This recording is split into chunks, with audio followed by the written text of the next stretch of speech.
Bobi Wine is a musician turned activist, rallying his supporters to fight for freedom from Ugandan President Museveni's 35-year regime. His dangerous journey is told in National Geographic's film Bobi Wine, the People's President. ABC News' Ariel Reshef sat down with the presidential candidate and his wife.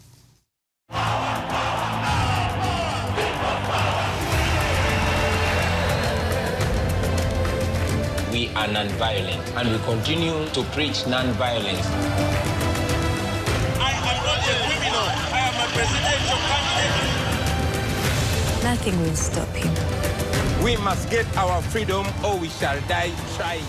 The documentary takes us behind the scenes of your presidential campaign in 2021. You faced threats against your life. Some members of your team were killed. The director of the film was shot in the face and nearly died. How dangerous has this journey been for you? It's been very dangerous, but it can only get more dangerous. I mean, the only thing that is more dangerous than the way it is keeping quiet about it. You were arrested, thrown in jail, charged with treason. What was that period of your life like? Man, it was crazy. It was crazy. I was, for example, in Arua, I was arrested in a hotel room. I was beaten so bad with iron bars, dragged, put into a place that was poured with water, beaten so much, electricity was put on me. I had my genitals squeezed, I was beaten. My wife was able to see me. She was one of the very few Ugandans that came together with the European Union ambassadors. She could not recognize me. What did you think when you first watched the documentary? Only a small fraction of the violence was shown. So I felt like the documentary does not do justice to the detail of the operation back home, of the violence, of the medieval torture. There's only a certain level of violence that can be shown. Violence was too extreme to be depicted. Barbie, you married a pop star who became a politician. Did you ever have any trepidations about Bobby's political career? I never thought Bobby would go into politics. But along the way, I saw signals. He began to get concerned about the things that he never got concerned about. What he's doing is more dangerous than it was in the beginning. The level of fear is more than I have ever had, so it really scares me. President Museveni has been in office since 1986. This film captures your struggle against a government that has had a stronghold on power for decades. Yeah. How difficult is your journey ahead? The journey ahead is difficult.